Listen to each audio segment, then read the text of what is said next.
1 जनवरी से नियमों में कुछ बदलाव होने वाले हैं, लेकिन एक सबसे बड़ा बदलाव होने वाला है यूपीआई नियमों में।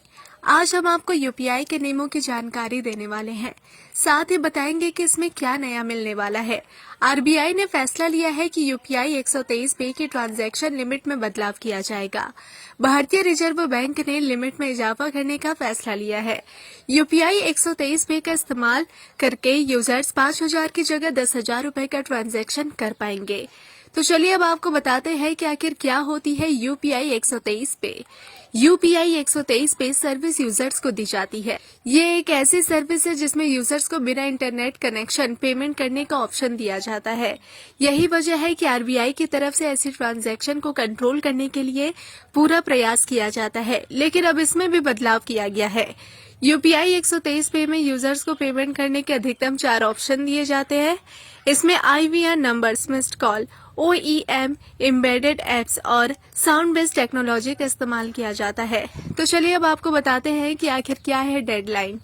यूपीआई के नए नियमों को लेकर डेडलाइन जारी हो चुकी है। इसमें यूजर्स को 1 जनवरी 2025 तक का समय दिया जाएगा, यानी यूजर्स आसानी से इसके बाद 10,000 रुपए तक के ट्रांजैक्शन कर पाएंगे। हालांकि इसके साथ ही ओटीपी बेस्ड सर्विस को ऐड कर दिया गया है, यानी आपको पेमेंट करने के लिए ओटीपी की जरूरत होगी। अगर आप पेमेंट करना चाहते हैं तो ओटीपी का इस्तेमाल करना होगा, क्योंकि सिक्योरिटी को ध्यान में रखते हुए इसका फैसला लिया गया है। विदेश में पहुंच चुकी है यूपीआई। श्रीलंका समेत कई देशों में भी यूपीआई सर्विस की शुरुआत हो चुकी है। भारतीय सिस्टम ने देखते ही देखते बाहर तक पैर पसार लिए हैं। सरकार की तरफ से इसे लेकर नए फैसले लिए जाते हैं। 1 जनवरी से नियमों में कुछ बदलाव होने वाले हैं, लेकिन एक सबसे बड़ा बदलाव होने वाला है यूपीआई नियमों में।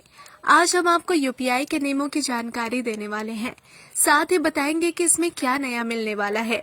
आरबीआई ने फैसला लिया है कि यूपीआई 123 पे की ट्रांजैक्शन लिमिट में बदलाव किया जाएगा। भारतीय रिजर्व बैंक ने लिमिट में इजाफा करने का फैसला लिया है। यूपीआई 123 पे का इस्तेमाल करके यूजर्स 5,000 की जगह 10,000 रुपए का ट्रांजैक्शन कर पाएंगे। तो चलिए अब आपको बताते हैं कि आखिर क्या होती है यूपीआई 123 पे। यूपीआई 123 पे सर्विस यूजर्स को दी जाती है। ये एक ऐसी सर्विस है जिसमें यूजर्स को बिना इंटरनेट कनेक्शन पेमेंट करने का ऑप्शन दिया जाता है। यही वजह है कि आरबीआई की तरफ से ऐसी ट्रांजैक्शन को कंट्रोल करने के लिए पूरा प्रयास किया जाता है, लेकिन अब इसमें भी बदलाव किया गया है। यूपीआई 123 पे में यूजर्स को पेमेंट करने के अधिकतम 4 ऑप्शन दिए जाते हैं।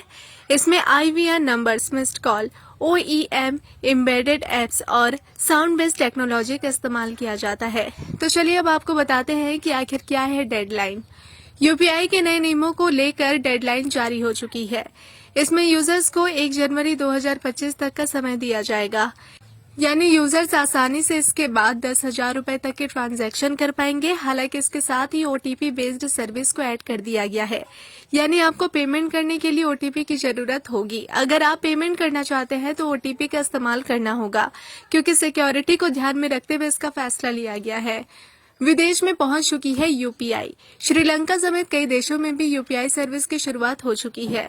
भारतीय सिस्टम ने देखते ही देखते बाहर तक पैर पसार लिए हैं। सरकार की तरफ से इसे लेकर नए फैसले लिए जाते हैं।